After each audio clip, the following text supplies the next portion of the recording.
إن الله كان عليكم رقيبا يا أيها الذين آمنوا اتقوا الله وقولوا قولا سديدا يصلح لكم أعمالكم ويغفر لكم ذنوبكم ومن يطع الله ورسوله فقد فاز فوزا عظيما أما بعد فإن خير الكلام كلام الله وخير الهدي هدي محمد صلى الله عليه وسلم وشر الأمور محدثاتها وكل محدثة بدعة وكل بدعة ضلالة وكل ضلالة في النار.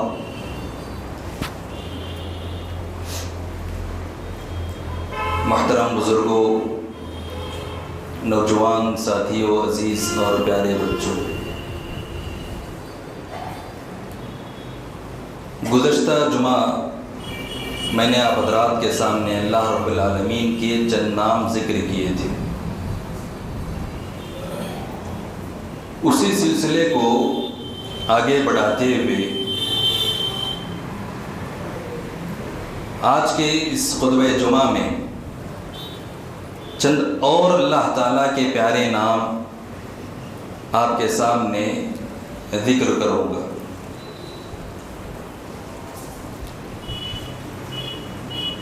اللہ رب العالمین کے پیارے ناموں میں سے ایک نام ہے الرحمن، ایک اور نام الرحیم، ایک اور نام الغفور اور ایک اور نام التواب. الغفور دونوں طرح سے قرآن مجید میں آیا ہے. الغفور اللہ تعالیٰ کا نام ہے، الغفار اللہ تعالیٰ کا نام ہے، دونوں ایک ہی معنی میں. یہ جو چار پیارے نام اللہ تعالیٰ کے ہیں، ہم ان ناموں پر غور کریں. کتنے پیارے نام ہیں اللہ تعالیٰ کے، اور ان ناموں میں جو معنی پائے جاتے ہیں ان معنوں پر اگر ہم غور کریں گے تو اللہ رب العالمین کی رحمت، اللہ رب العالمین کی عظمت، اللہ رب العالمین کی مغفرت کے بارے میں ہمیں معلوم ہوگا. الرحمن بہت ہی زیادہ مہربان، رحم کرنے والا. الرحیم بہت زیادہ رحم کرنے والا. الغفور یا الغفار لوگوں کے گناہوں کو معاف کرنے والا، بہت زیادہ گناہوں کو معاف کرنے والا، بہت ہی زیادہ مغفرت کرنے والا. اور التواب، جب ایک انسان گناہ کرتا ہے اور وہ اپنے گناہ سے توبہ کرنا چاہتا ہے تو اللہ تعالیٰ ایسے آدمی کی توبہ قبول کرتا ہے، توبہ قبول کرنے والا. ہم ان ناموں پر غور کریں. آپ کے سامنے میں چند حدیثیں پیش کروں گا. ان حدیثوں پر غور کریں کہ اللہ رب العالمین کی رحمت کتنی وسیع ہے، اللہ رب العالمین کتنا رحیم ہے، اللہ تعالیٰ کتنا غفور ہے، ہمیں معلوم ہوگا.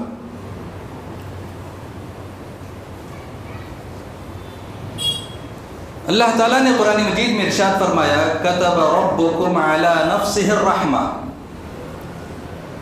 اللہ تعالیٰ نے اپنے آپ پر رحم کو فرض کیا ہے. اللہ تعالیٰ پر کوئی دوسرا فرض نہیں کرتا ہے، بلکہ اللہ تعالیٰ نے اپنے آپ پر رحم کرنے کو فرض کیا ہے. وَكَتَبَ عَلَى نَفْسِهِ الرَّحْمَةَ وَرَحْمَةُ اللَّهِ وَاسِعَةٌ. اللہ تعالیٰ کی رحمت بہت ہی زیادہ وسیع، بہت اللہ تعالیٰ کی رحمت کشادہ ہے. ابو ہریرہ رضی اللہ تعالیٰ عنہ کی حدیث ہے. پیارے نبی صلی اللہ علیہ وسلم نے ارشاد فرمایا لما قضى الله الخلق كتب عنده فوق عرشه ان رحمتی سبقت غضبی. پیارے نبی صلی اللہ علیہ وسلم نے فرمایا جب اللہ تعالیٰ نے مخلوق کو پیدا کیا، اللہ تعالیٰ نے جب اپنے پاس عرش پر یہ لکھا کہ میری رحمت میرے غضب پر سبقت کر جائے گی، میری رحمت میرے غصے پر غالب آئے گی. پیارے نبی صلی اللہ علیہ وسلم کی ایک اور حدیث جس میں پیارے نبی صلی اللہ علیہ وسلم ارشاد فرماتے ہیں کہ اللہ تعالیٰ نے رحمت کے 100 حصے بنائے، ایک حصہ دنیا میں اس نے بھیجا. اس ایک حصے کا نتیجہ ہے کہ والدین اپنے بچے سے کتنا پیار کرتے ہیں، کتنے شفیق ہوتے ہیں. جانور اپنے بچوں پر کتنے رحم دل ہوتے ہیں. ایک دوسرے پر رحم کرنے کا جو یہ سلسلہ ہے یہ اسی ایک رحمت کا نتیجہ ہے. اور 99 حصے اللہ تعالیٰ نے اپنے پاس رکھا ہے. اس کے ذریعے اللہ تعالیٰ کل قیامت کے دن اپنے بندوں کے درمیان فیصلہ کرے گا. پیارے نبی صلی اللہ علیہ وسلم ایک مرتبہ ایک سفر پر تھے. ایک صحابی نے ایک چڑیا کے بچے کو اٹھا لیا. پیارے نبی صلی اللہ علیہ وسلم کہ وہ صحابی جب ایک چھوٹے پرندے کو اپنے ہاتھوں میں اٹھا لیتے ہیں، اپنی ماں سے جدا کر دیتے ہیں، تو وہ جو پرندہ تھا وہ اپنے آپ کو صحابی کے ہاتھوں میں ڈال دیتا ہے. یہ ایک ماں کی رحمت ہے اپنے بچے کے لیے. اپنے بچے کو کہیں کھو نہ دوں، اس غرض سے اس پرندے نے اپنے آپ کو صحابی کے حوالے کر دیا. جب اس منظر کو پیارے نبی صلی اللہ علیہ وسلم نے دیکھا تو پیارے نبی صلی اللہ علیہ وسلم نے کہا کہ اللہ تعالیٰ اس سے کئی گنا زیادہ رحم کرنے والا ہے. اللہ تعالیٰ کی رحمت اس سے کئی گنا زیادہ ہے. اس طرح کے واقعات احادیث میں ملتے ہیں. دیکھیے اللہ تعالیٰ کتنا رحم کرنے والا ہے. اور اسی طریقے سے اللہ تعالیٰ گناہوں کو معاف کرنے والا ہے. الغفور، الغفار. ان ناموں پر ہم غور کریں. پیارے نبی صلی اللہ علیہ وسلم کی حدیث ہے اگر کوئی شخص زمین کے برابر گناہ کرتا ہے اور وہ میرے ساتھ کبھی کسی کو شریک نہیں ٹھہراتا ہے تو میں اس سے زیادہ مغفرت لے کر اس کے پاس پہنچوں گا. یہ اللہ تعالیٰ کی مغفرت ہے. اگر کوئی شخص کتنا بھی گناہ کر لے، زندگی بھر گناہ کرتا رہے اور کوئی ایک گناہ بھی اس نے ترک نہ کیا ہو، اگر وہ اپنے آپ کو ان گناہوں سے نکال کر اللہ تعالیٰ کے دربار میں آنا چاہتا ہے اور اللہ تعالیٰ کے دربار میں اگر وہ توبہ کرنا چاہتا ہے تو اللہ تعالیٰ اس کی توبہ قبول کرے گا، چاہے وہ کتنے بھی گناہ کیوں نہ. حدیث ہے ابو سعید خدری رضی اللہ تعالیٰ عنہ بیان کرتے ہیں پیارے نبی صلی اللہ علیہ وسلم نے ارشاد فرمایا کان ممن قبلکم رجل قتل 99 نفسا. بنی اسرائیل میں ایک آدمی تھا جس نے 99 قتل کیے تھے. قتل کتنا بڑا گناہ ہے. اللہ تعالیٰ نے قرآن مجید میں ارشاد فرمایا من قتل مؤمنا متعمدا فجزاؤه جہنم خالدا فیہا. اگر کسی نے کسی مسلمان کو ناحق قتل کیا تو اس کی سزا صرف اور صرف جہنم ہے اور وہ ہمیشہ اس میں رہے گا. اتنا بڑا گناہ ہے قتل کا. لیکن اس آدمی نے 99 قتل کیے تھے. جب اس کو احساس ہوا کہ میں نے بہت زیادہ گناہ کیا, بہت بڑا گناہ کا ارتکاب کیا, تو وہ نکلا مسئلہ حل کرنے کے لیے. فسأل عن أعلم أهل الأرض, اس نے لوگوں سے دریافت کیا, پوچھا کہ روئے زمین میں سب سے زیادہ علم کس کے پاس ہے, تاکہ اس کے پاس جا کر میں اپنی باتیں پیش کر سکوں, میں نے جو گناہ کیا ہے اس کے بارے میں پوچھ سکوں. فدل علی راہب, تو لوگوں نے اس کو ایک راہب کی طرف اشارہ کیا, عالم کی طرف نہیں. اس نے سوال کیا تھا عالم کے بارے میں اس نے سوال کیا تھا, لیکن لوگوں نے کس چیز کی طرف اشارہ کیا؟ ایک عابد کی طرف جو عبادت کرنے والا ہے. دونوں الگ ہیں. عبادت کرنے والا چاہے وہ دن و رات عبادت کرے کبھی عالم نہیں بن سکتا ہے. وہ مجرم, وہ قاتل اس راہب کے پاس پہنچا اور اس سے سوال کیا, انہو قتل 99 نفسا فہل لہو من توبہ. اس نے اس راہب سے سوال کیا, میں نے 99 قتل کیے ہیں, اگر میں توبہ کروں تو کیا اللہ تعالیٰ میری توبہ قبول کرے گا؟ کیا میرے لیے توبہ ہے؟ کیا میرے گناہ معاف ہو سکتے ہیں؟ راہب بھڑک گیا, کہا نہیں, کوئی توبہ نہیں تمہارے لیے. یہ نتیجہ ہے بغیر علم کے جو فتوے دیتے ان لوگوں کا یہ نتیجہ ہے. فقتل فکمل به 100, تو اس قاتل نے اس آدمی اس راہب کو بھی قتل کر دیا اور پورے 100 عدد مکمل کر لیے. 100 لوگوں کا اس نے قتل کیا.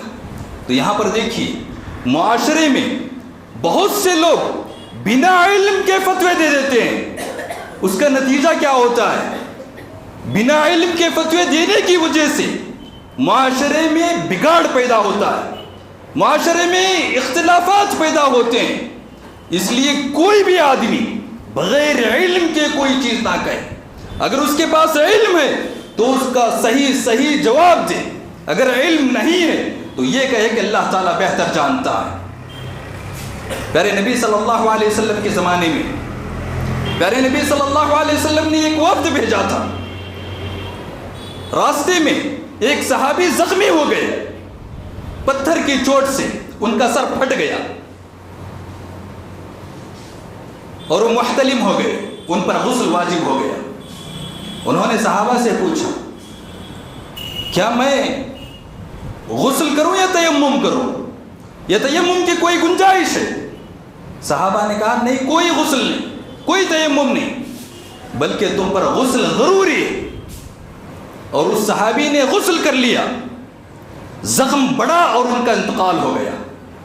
جب صحابہ لوٹے پیارے نبی صلی اللہ علیہ وسلم کے پاس, انہوں نے اس چیز کی خبر دی تو پیارے نبی صلی اللہ علیہ وسلم نے فرمایا,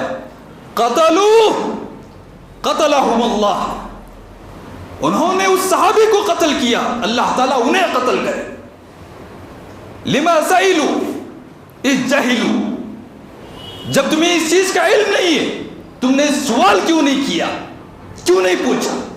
بغیر علم کے جو فتوے دیتے ہیں اس کا یہ نتیجہ ہوتا ہے. پیارے نبی صلی اللہ علیہ وسلم نے ان لوگوں کے حق میں کہا, قتلہم اللہ, اللہ تعالیٰ انہیں قتل کرے جو اس صحابی کو قتل کیا ہے بغیر علم کے فتویٰ دے کر. یہ نتیجہ ہے بغیر علم کے فتوے دینے کا. تو اس راہب نے بھی, اس عابد نے بھی بغیر علم کے فتویٰ دیا کہ تمہارے لیے کوئی توبہ نہیں ہے, تو اس نے اس کو بھی قتل کر دیا, پورے 100 عدد مکمل کر لیے. پھر اس نے پوچھا, روئے زمین میں سب سے زیادہ علم کس کے پاس ہے؟ اب کی بار لوگوں نے اس کو صحیح راستہ بتایا کہ فلاں آدمی کے پاس جاؤ. وہ گیا اور اس سے پوچھا میں نے 100 قتل کیے ہیں، کیا میرے لیے توبہ ہے؟ تو اس عالم نے جواب دیا من یحول بینک و بین توبتک، تمہارے اور تمہارے توبہ کے درمیان کون حائل ہو سکتا ہے؟ کیوں توبہ نہیں ہے؟ توبہ کرو اللہ تعالیٰ کے دربار میں، اللہ تعالیٰ تمہاری توبہ قبول کرے گا. اور اس نے اس کو مشورہ دیا کہ یہ زمین جہاں پر تم نے قتل کیے، یہ زمین تمہارے لیے مناسب نہیں، کیونکہ یہ زمین گنہگاروں کی زمین ہے. اس زمین کو ترک کر دو اور فلاں جگہ جاؤ، فلاں گاؤں جاؤ، فلاں قریہ جاؤ، وہاں نیک لوگ رہتے ہیں، ان کے ساتھ رہ کر اللہ تعالیٰ کی عبادت کرو، اپنے توبہ کرو اپنے گناہوں کے بارے میں، اللہ تعالیٰ سے مغفرت طلب کرو. جب وہ نکلا، بیچ راستے میں اس کی موت واقع ہو گئی. فرشتے جب اس کی روح قبض کرنے کے لیے آئے تو دونوں فرشتے آئے، ملائکۃ الرحمہ و ملائکۃ العذاب، عذاب کے فرشتے اور رحمت کے فرشتے دونوں اس کی روح قبض کرنے کے لیے آئے، اور دونوں آپس میں جھگڑ پڑے کہ اس نے کبھی ایک نیکی بھی نہیں کی، اس کی روح ہم قبض کریں گے. عذاب کے فرشتوں نے کہا، تو رحمت کے فرشتوں نے کہا نہیں، اس نے توبہ کی غرض سے اپنے وطن کو چھوڑ دیا، اخلاص کے ساتھ توبہ کرنے کی خاطر وہ جو اللہ تعالیٰ کی طرف ہجرت کر رہا ہے، اس کی روح ہم قبض کریں گے. ایک فرشتہ انسانی شکل میں وہاں آتا ہے، کہتا ہے کہ زمین ناپی جائے، جس زمین سے قریب ہو وہ فرشتے اس کی روح قبض کریں گے. زمین ماپی گئی تو اس زمین کے قریب تھا جہاں وہ ہجرت کر رہا تھا، جہاں کا وہ قصد کر رہا تھا. تو رحمت کے فرشتوں نے اس کی روح قبض کر لی. یہ اللہ تعالیٰ کی رحمت ہے. ایک انسان توبہ کرنے کی غرض سے نکل پڑا، لیکن اللہ تعالیٰ نے اس کے گناہوں کو معاف کر دیا، اور رحمت کے فرشتوں نے اس کی روح قبض کر لی. اس سے بڑی رحمت اللہ تعالیٰ کی یہ اور کیا ہو سکتی ہے؟ کتنا اللہ تعالیٰ رحیم ہے اپنے بندوں پر، کہ اگر ارادہ کر لے تو اللہ تعالیٰ اس کے حق میں نیکی لکھتا ہے. اگر وہ کوئی نیک کام کرنے کا ارادہ کرے تو اللہ تعالیٰ اس کے حق میں نیکی لکھتا ہے.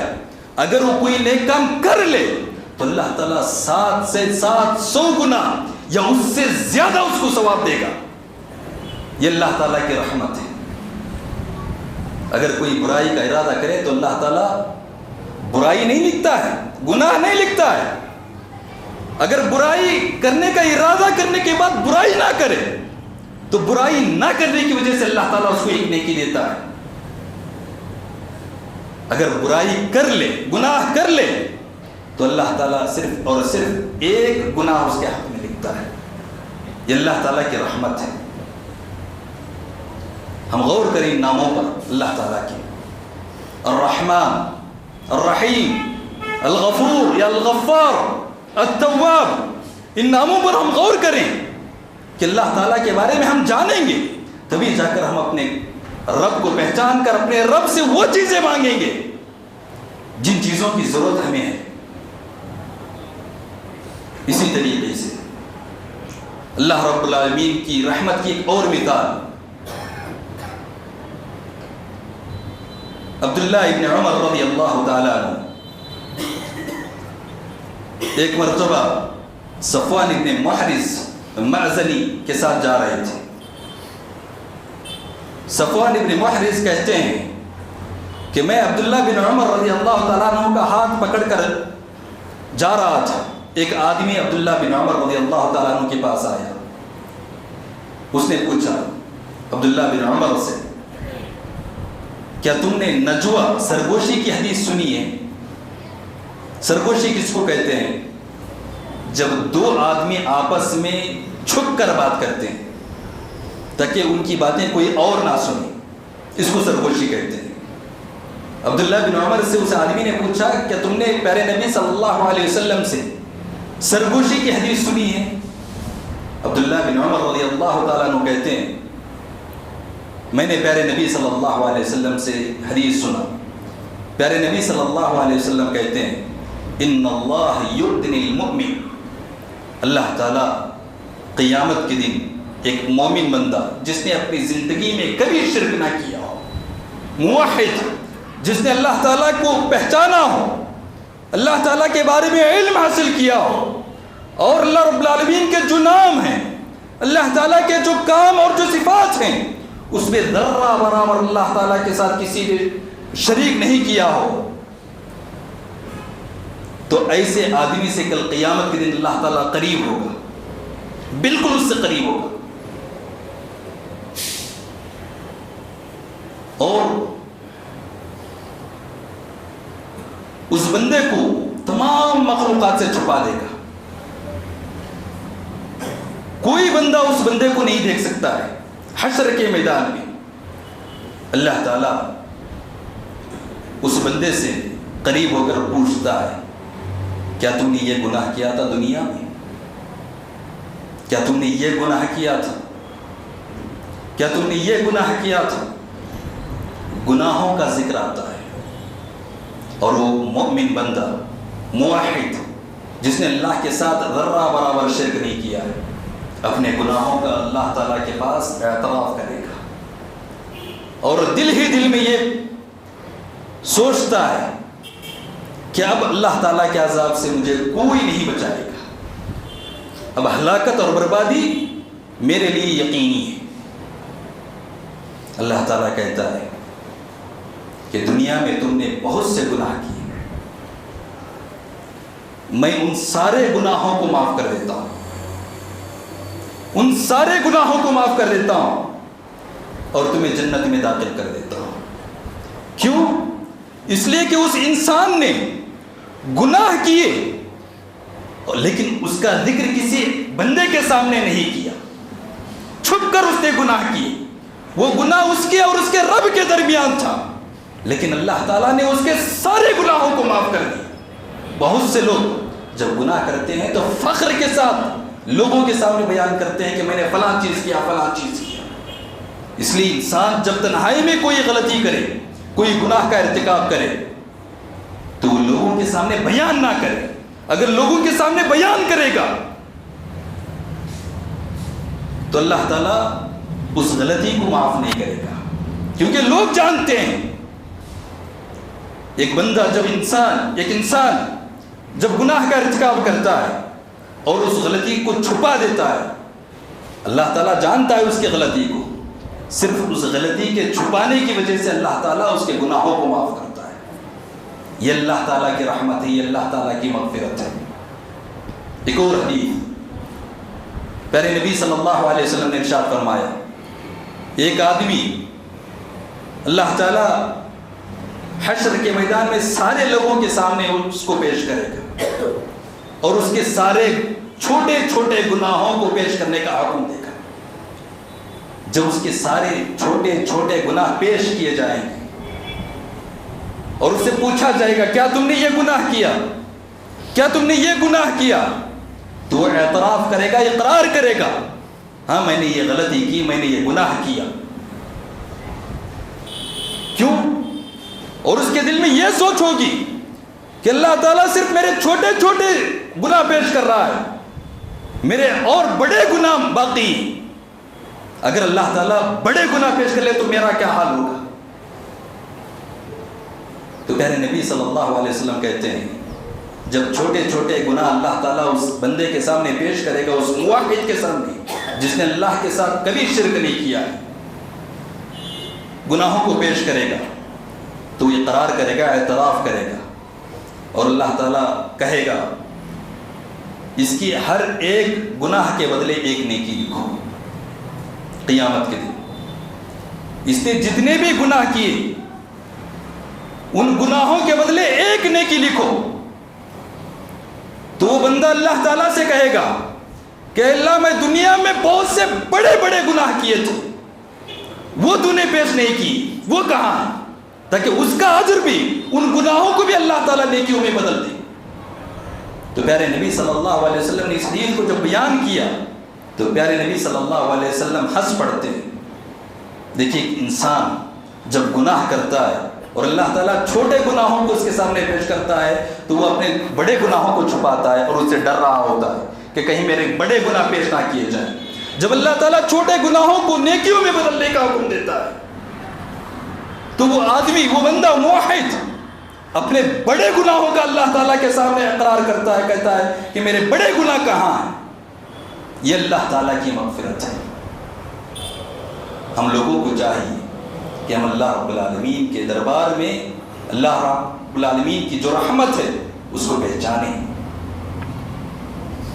جو مغفرت ہے اس کو پہچانیں، جو اللہ تعالیٰ توبہ کرنے والا ہے، اللہ تعالیٰ توبہ قبول کرنے والا ہے، اس کو پہچانیں. ہم اپنے گناہوں کو اللہ کے سامنے رکھیں. یقیناً اللہ تعالیٰ ہر ایک موحد کے گناہوں کو صرف چھوڑ ہی نہیں دیتا ہے بلکہ ان گناہوں کو نیکیوں میں بدلتا ہے. اور یہ صرف اور صرف موحد کے لیے ہے جو اللہ تعالیٰ کو پہچانتا ہے. ہم لوگوں کو چاہیے کہ ہم اللہ تعالیٰ کی قدر کریں، اللہ تعالیٰ کو جانیں. اللہ تعالیٰ سے دعا ہے کہ اللہ رب العالمین ہمیں کتاب و سنت کو سمجھ کر اس پر عمل کرنے کی توفیق عطا فرمائے. آمین. اقول قولی هذا استغفر الله لي ولكم ولسائر المسلمين من كل ذنب فاستغفروه انه هو الغفور الرحيم.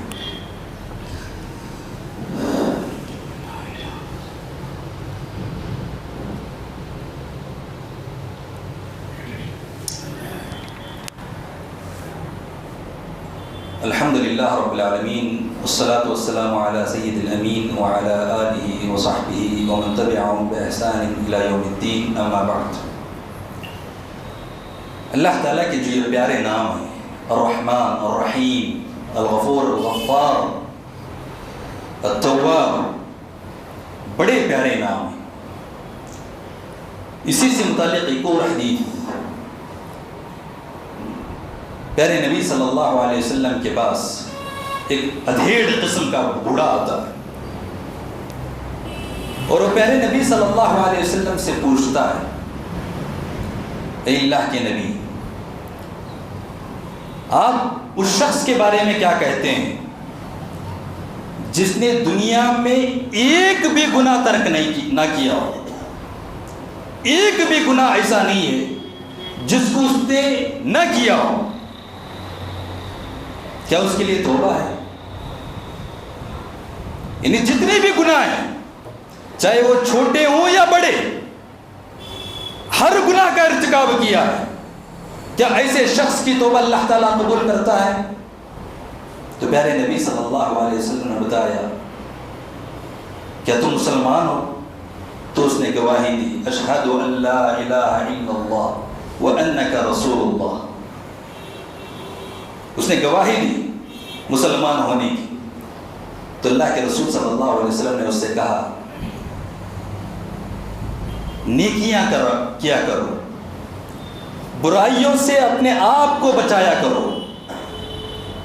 غور کیجیے اس حدیث پر. پیارے نبی صلی اللہ علیہ وسلم اس بوڑھے کو کہتے ہیں، نیکیاں کیا کرو، گناہوں سے اپنے آپ کو بچایا کرو.